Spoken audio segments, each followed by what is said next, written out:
Hello and welcome to the BikeRadar News Podcast. I'm Jack Luke and today I'm joined by a wonderful colleague and all-round tech expert, Ashley Quinlan. My usual co-host, Simon von Bromley, is otherwise occupied for the foreseeable future, but will be joining you back on your screens very, very soon. So in the meantime, you're going to have to put up with Ash.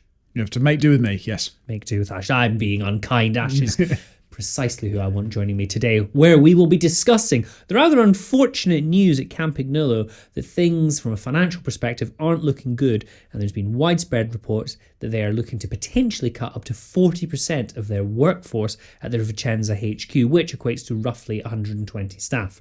There's been quite a lot of discussion about this online, and Campagnolo made the quite unusual move in issuing a rather robust clarification on some of the points as reported by BikeRadar and others.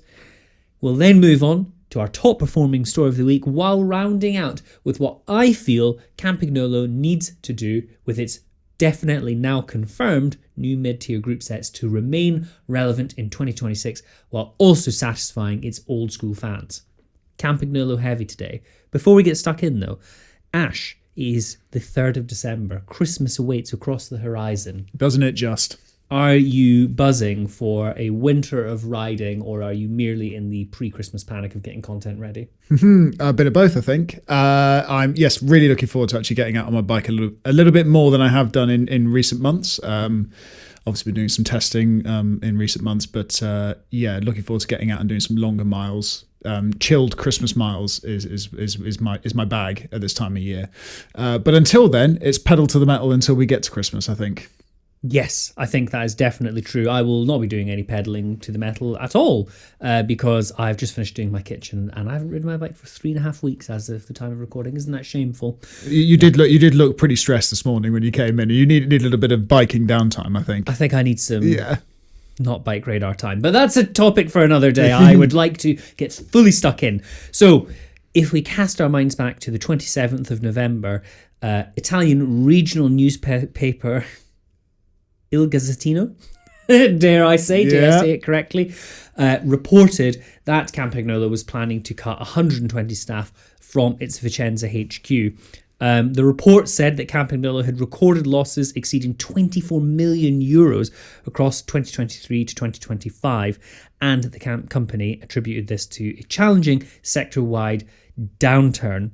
Now, the report went on to say that despite receiving additional funding in November 2024, its current liquidity means it couldn't guarantee continued operation under the present conditions.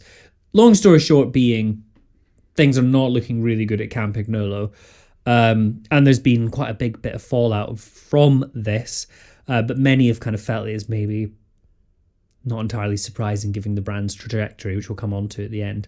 Campagnolo then issued a rather robust response discussing those points. Ash, would you like to go through those and kind of its points that it addressed from the original reporting? Well, I think first of all, it's worth setting all this in context. First of all, that they've recorded 24 million euros worth of losses over the last 3 years, three accounting years. That's such a sum of money and losses has meant that Campagnolo has had to restructure so drastically. I think is I think is indicative of sort of the fragility of the bike industry as a whole right now. What do you think? I don't know whether it's entirely that or partly down to Campagnolo's own doing. Like, if anyone who's familiar with what they've been up to in recent years, probably 2022, I want to say, they did Super Record Wireless, which was their 13-speed wireless electronic group set. No, was it 30 speed or was it 12? I have to recall. But they did their first generation fully wireless electronic group set. And it was met with a pretty mixed response, partly because it was honking big and quite ugly, but also extraordinarily expensive and reflected their overall business shift towards what they described as a sports luxury model. Now, moving to more modern times, they've since come out with Super Record 13, not Super Record Wireless, Super Record 13, which is more of a full platform of wireless electronic group sets. But notably, while they've been quite transparent in saying that there's going to be cheaper products coming, and again, we will discuss that in a moment, they have gone full in on the very top end components, which isn't really sustainable given the cycling market isn't just for top end products. So I think it's definitely been victim to a troubling period in cycling, but I don't think it's a problem entirely of external factors. No, I don't think so. But I mean, Campagnolo did issue a statement, as you said just now, and sort of kind of I don't want to really describe it as crisis management. Really, I think it's probably sensible for the brand to be putting out, to be kind of consolidating its position, to set straight some things that the media, the reportage or the lack of information that we've had. Maybe we're reading into it a little bit too much, but they've spoken about how they've been working on this plan for months now. That it's structured so that would probably mean there's lots of dates and targets to hit within that. How they want to sort of proceed, restructure. They are discussing with unions as well, which I guess is important. Well, certainly important. In fact, there are 120 livelihoods on the line, essentially. Yes, the unions have been very vocal on this. I suspect that unlike the UK unions are well funded and well resourced in Italy, and they've been pretty vocal on all these issues, which have said from their perspective, they view the financial situation as not quite as dire as Campagnolo makes out, and that they viewed that redundancies are not the only option. Now, Campagnolo has said that there have been possible positive developments, and they've been discussing with the unions, but they have said that there will be a reduction at this stage in employees, I should say. So they are engaging quite a lot with the unions, but I don't get the sense that it's going to result in the outcome the unions necessarily want.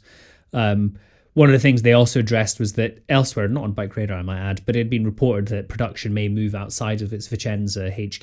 They didn't actually specify who had said this or where, but they reiterated that their made in Italy provenance is a very core focus for the brand and that they have no intentions of moving things out of there. But really, they've kind of said that they want to aim to deliver a company that's sustainable over time and capable of guaranteeing employment in Vicenza, albeit with a reduction expected at this stage, as I said before. The crucial bit, though, for the bike tech nerds, and I'm sure this is very small relief to the people who are involved from the redundancy perspective, but they have confirmed that they are producing new products and said a little bit about the reception of Super Record 13. They've seen a lot of positivity around Super Record 13. It's kind of a new way of doing things instead of the traditional, as was previously, Super Record, and everything that sat beneath it. Now it's kind of like a group set family where a bit more modular. So in a funny sort of way, taking a little bit of a leaf out of Schramm's book, I would suggest, in that things are kind of cross-compatible a little bit more than say Shimano would allow you to have. And that's been received pretty positively in the industry. Certainly we think that's probably the right way to go for the brand right now as well from our vantage point. And the fact that they're already in development of these new platforms suggests that they haven't just, I don't know, sat there navel gazing. They've been still trying to develop new products at the mid-range end at the market. Which is kind of an about face from what they've done previously. If everyone remembers, you've got Potenza, which was kind of an ill-fated Ultegra level. Really oddly ill-fated, that, because by all accounts it was very handsome and worked quite well. Yes. Kind of mixed reports on that. A lot of commenters will say it was pretty rubbish, but I just don't think it really had the market impact to develop any meaningful conclusions on it. But it just was quietly dropped very shortly after it was released. It was, and I think it was for me. That level of the market is incredibly competitive. Going against the likes of SRAM Force and Shimano Ultegra and cycling, even we as some journalists, sometimes we're quite tribal about the things that we buy and stuff, and just switching to a more expensive version of what you've basically already got isn't really an appealing prospect if it doesn't deliver any meaningful gain. So I think there are reasons as to why it was ill-fated, but I think it's nice to see Campagnolo at least acknowledging that they could have a better shake at that sort of end level of the market. Now, I'm not suggesting for one second that Ultegra or Force is a mid-range group set. It's not. It's a high-end group set. But it would be lovely to see Campag sort of readdress that sort of Potenza-shaped hole, as well as maybe one tier below that when you're talking 105 or, say, rival Axis. They have specifically addressed saying that they are going to make progress on development aimed at intermediate product tiers, so read into that how you will. But they also want to expand into broader market segments, which will deliver sustainable growth in the medium to long term. So yeah, it's definitely a key part of their strategy going forward. And I think it's really important as well that they address their pricing. Like, you can have premium level pricing for your top end group sets, and I think Super Record 13 can still maintain its presence at that end of the market. It would position itself right at the very top of that, right at the pinnacle. But I think if you're going to make headway in these challenging times in sort of the mid-range of the market, you need to be competitively priced. So I would hope to see whatever is coming will be competitive with the likes of Shimano 105 and Rival Axis. We will come on to this, as I promise, but that is not unheard of. Don't forget that quite a few years ago, you could buy a Ribble 7005 with a Campagnolo group set. They were once a very mass market brand, producing and competing at all levels that SRAM and Shimano do. So a return to that, perhaps not at the same scale, is not unfeasible, and hopefully something the brand leads into. So yes, for the time being, uncertain times for Campagnolo. They have addressed the comments, but it seems that the sort of internal politics are going to bubble away for quite some time now. Precisely what the outcome is hopefully not many people losing their jobs in Vicenza, but regardless of the outcome, hopefully Campagnolo on a slightly more stable footing in the long term, while hopefully protecting as many jobs as they possibly can. But we will come on to what I think Campagnolo should do with its new mid-tier group set. But before we go on to that, we're going to go over last week's top story on BikeRadar.com as chosen by you, our readers. Our most read thing, our most clicked thing. Your clicks are currency on the site. And it was a piece which summarised 9 reasons why your next bike should be titanium. Do you know how you know if somebody rides a titanium bike? I don't. They'll tell you. Go on. They'll tell you. They'll worry. tell you. Oh, I see. Don't worry. Classic gag. Anyway. It's a good one. So we summarised the 9 reasons you may want to consider titanium, the most exotic, surely, of all the common bike materials, versus carbon, steel and aluminium. So, Ash, would you care to take the driving seat on this one and talk us through those very 9 reasons? Have you ridden a titanium bike before? I have. I've tested a J. Laverack R-Jack disc, and I think I did that last year.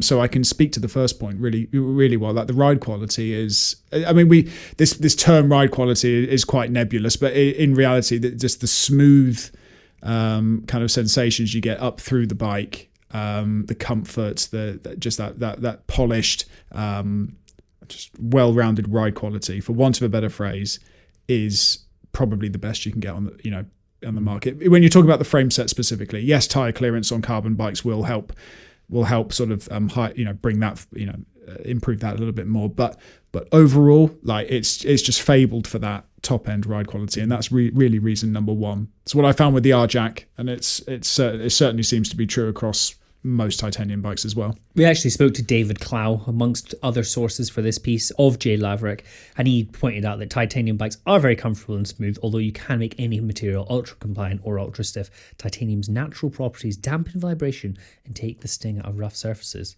An assessment I would agree with, but as Ash says, any bike can be made comfortable. Yes. But there is a certain je ne sais quoi, shall we say, of titanium bikes. Yes. On to our next point, Ashley. Yeah, well, they are incredibly durable as well. So most other alloys will corrode in some form or nature. Even carbon will eventually sort of degrade. But titanium is relatively inert chemically, and so it simply won't oxidize in the same way as other metals, which means you do get this sort of extra shelf life out of a titanium bike. And because they don't really age unless a standard really changes. There's all sorts of fantastic titanium bikes with 25mm tire clearance for sale on eBay now. Unrideable. Yeah, of course. And very cheap. Yeah. Don't buy those.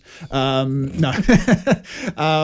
But yeah, so yeah, they are said to be incredibly durable. And that's a chemical fact, not just we've managed to manufacture this in a way that so it won't corrode as much. It is a chemical fact that it won't corrode as much, so that's a great thing. The counterpoint to this, though, being that titanium bikes are notoriously difficult to repair compared to steel or carbon. Is that right? Yeah, really difficult. And aluminium, to be fair, because most aluminium frames are heat treated after, and if you weld them, yeah, I mean, I am no metallurgist, but they have to generally be heat treated after. And titanium is also very, very difficult to repair. I think the only people that do it in the UK, but correct me if I'm wrong in the comments, I think Enigma, they used to do titanium repairs, certainly, and I don't think many other people do it on frames in the UK. By comparison, steel and carbon repair is fairly commonplace.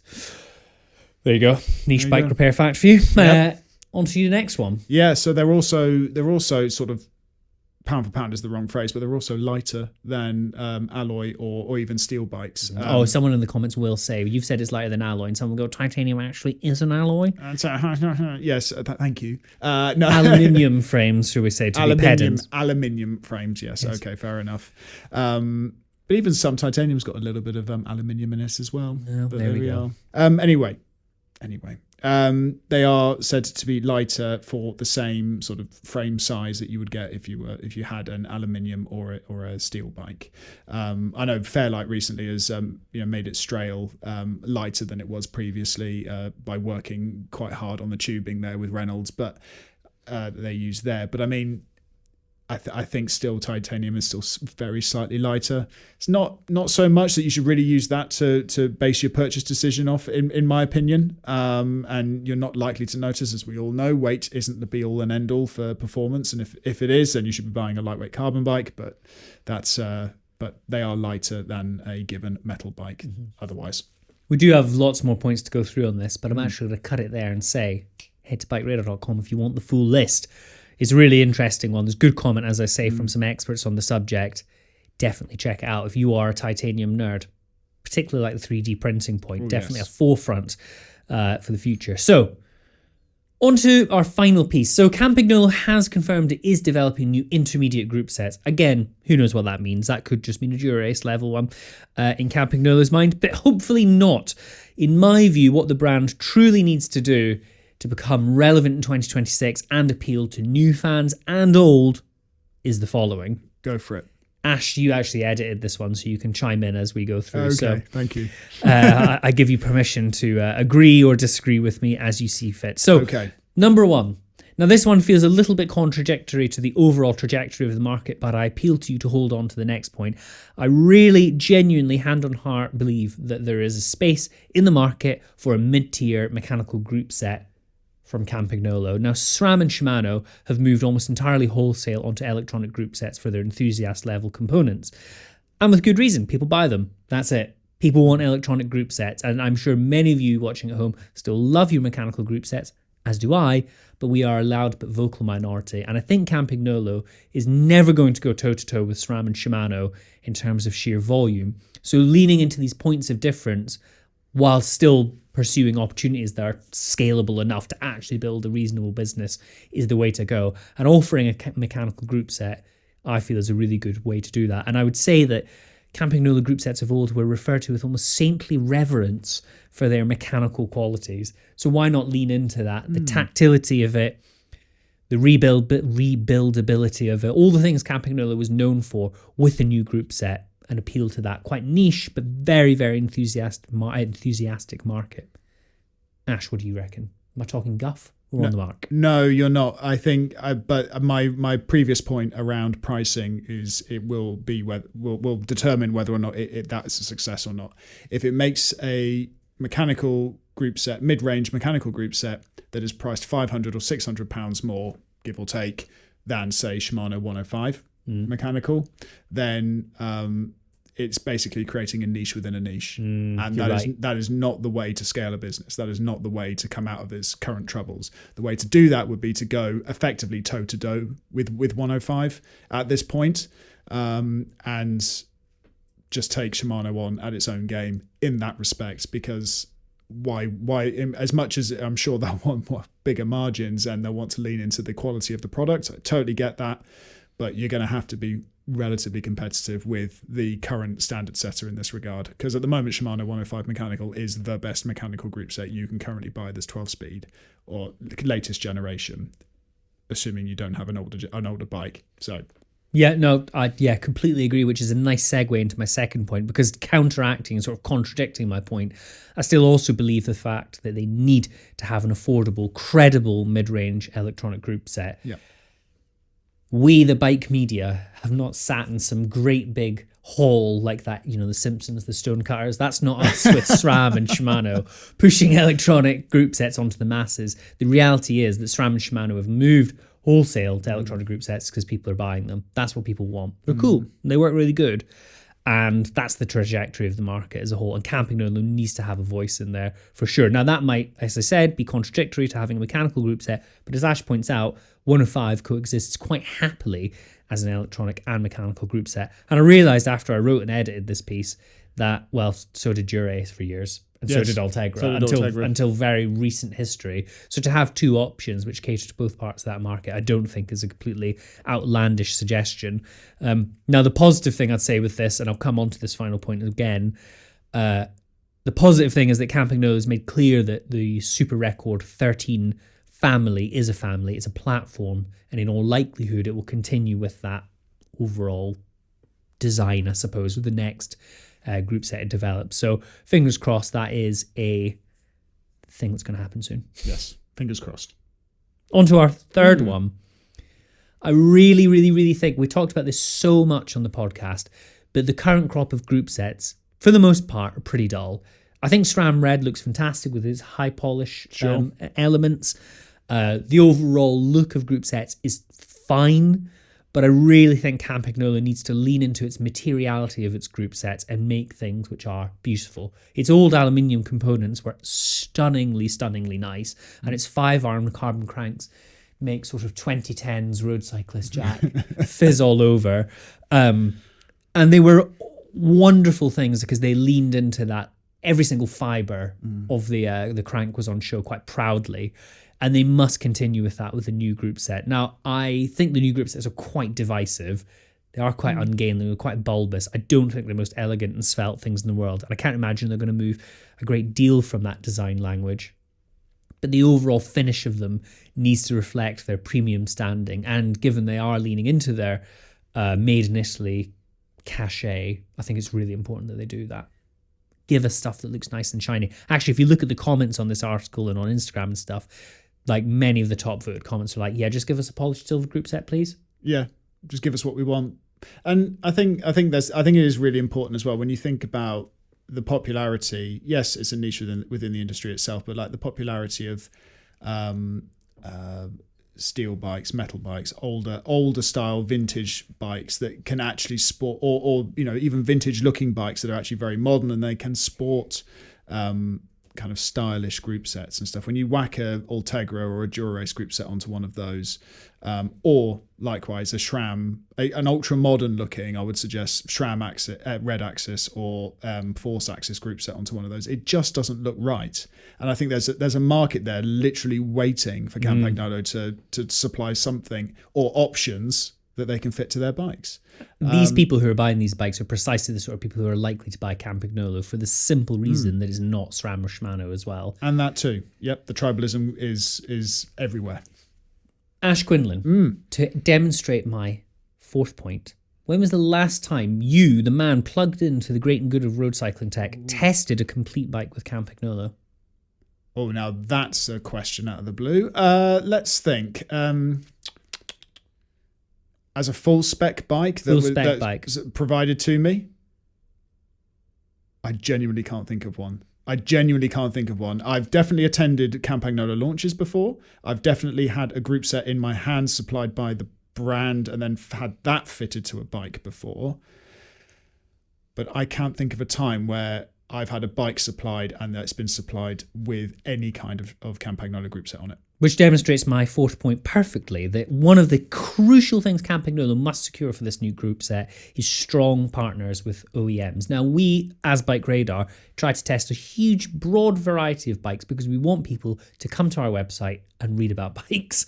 And crucial to that is covering a broad range of prices and specs and all the rest of it. Sure. I think in my time at BikeRadar, I've tested 2 bikes with Campagnolo. And that was a long time ago. And it's not for a want of trying. They simply do not have the products required to meet the mass market of OEMs. Now, there were tantalizing positive signs with Ekar. I tested a Villiers Rave with Ekar. I thought it was fantastic. At the time when it launched as well, Specialized came out with a Diverge, which had Ekar. things looked quite positive there, and then it just disappeared altogether. Whatever their new group set is going to be, it must be spec'd on complete bikes, even if those are fairly limited numbers of options. But, there was a time you could go buy a Canyon Endurace with Campagnolo, which will have got a whole bunch of people onto that brand. And as you say, group sets are strangely tribal. I have Shimano on most of my bikes, and I probably will because I've got lots of Shimano stuff from a practical perspective.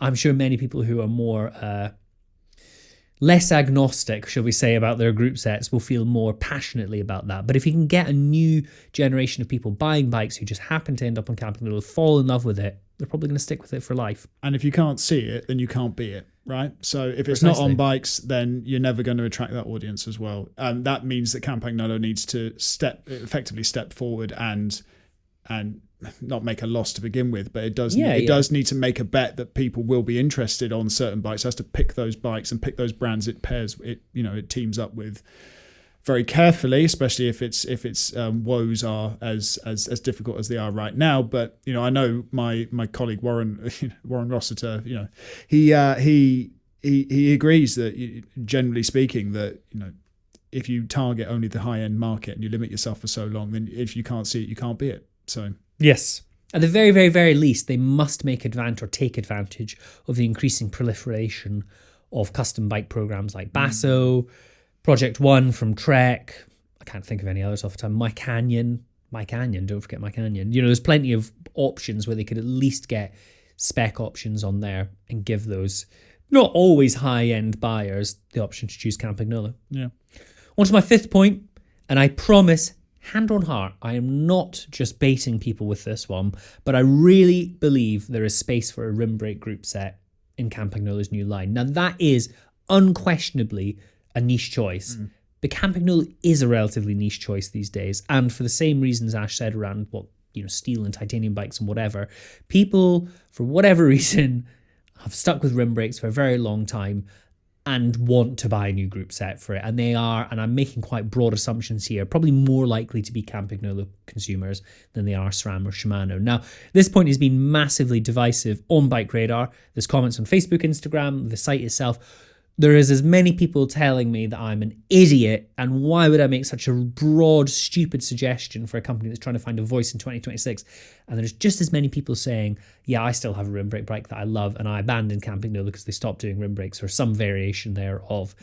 I think it will be a very small market of people who want a modern rim brake group set from them, but a very passionate one. And at the very least, doing so would buy them a lot of column inches on BikeRadar.com and elsewhere. But as a smaller brand than the behemoths that are SRAM and Shimano, they probably have the agility to meet that market demand without, committing to massive minimum order quantities.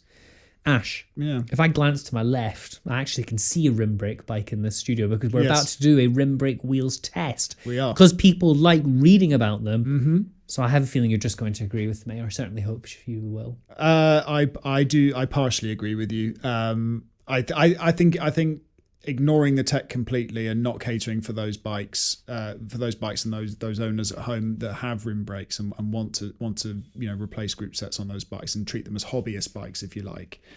I think that's a real shame, and I think it pre-ages the bikes that they're riding. It's not like bike designers come on to the point where what was previously is genuinely unrideable from 10, 15 years ago. It's not. As a Canyon Ultimate off-screen, I should explain, and it's from like 10 years ago, and it's absolutely fine. Rides lovely, just like many other bikes that rim brake and disc brake alike. I'm not going to take it out for too many rides in the weather that we're currently having, but that's another thing entirely. I think I think it would be a shame if we don't see a rim brake variant. Because if we don't, then that leaves the door open to sort of other sort of smaller brands to step in, and I think that is an opportunity in and of itself. But I think Campagnolo can own that, especially at the premium level, from the get go, because no one else makes it anymore. If we want to be pedants, technically speaking, Dura-Ace does have, and Ultegra has a rim brake option, but it's a bit of a fudge and it's basically the same as the old brakes and all the rest of it. But, the market will be small, but a modern, mechanical, beautiful beautiful rim brake group set, they would find a small but passionate audience. My final point on all this, number 6, is a period of technical consistency. Now, if Oscar Huckle was sat here, he'd be able to tell me all the various confusing intercompatibility issues of Campagnolo, but neither Ash or I are fully versed on such things. However, as a former mechanic and somebody with a passing interest in such things, I can say with confidence that Campagnolo its moods have changed like the wind when it's come to intercompatibility of its components. And I really think if they want to buy the buy-in of shops and salespeople and mechanics, they've got to just stick with what they've got now. Don't introduce any new weird standards midway through a product cycle. Let's just keep things dead certain. And please don't change anything. I think that's absolutely essential for the hearts and minds part of this campaign. And hopefully something that is coming, given all their language about Super Record 13 being a platform. Of course, it won't be Super Record 13 forever, but that's besides the point. Ash, I'm not going to grill you on intercompatibility, cable pool ratios of Campagnolo. Thank you. Ergo power versus ultra power or whatever, because I don't think either of us would know the answer. Not as well as Oscar would. But I would say for Oscar, who isn't here at the moment to speak for himself, but I would say for just related to our previous point that he is a staunch advocate of the Campagnolo hydraulic disc brake and firmly believes, and I happen to agree with him, that they are still the best hydraulic disc brakes that are made at all. Now that's quite the irony, given that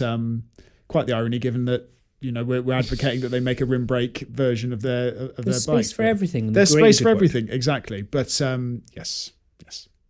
That's been today's episode. Hopefully the next time we come to you, there'll be positive news from Campagnolo. Fingers crossed. Fingers crossed. We will be watching this story quite closely. We have pestered them. Hopefully we get a little bit more in the way of access or knowledge about what's coming soon from Campagnolo. But what I really want to hear is what you think. What do you think Campagnolo should do next? Do you agree with our suggestions, or are we barking up the wrong tree? Leave a comment if you're watching this on YouTube. If you are listening in old school style on your regular podcast platform of choice, give us a cheeky 5-star rating. I'm no doubt you think we deserve it. And if you have any questions, comments, feedback, leaks, anything at all, send them to podcast@BikeRadar.com. I watch the inbox hawkishly and I care about what you have to say. Thank you very much for watching and listening. We'll speak to you again soon.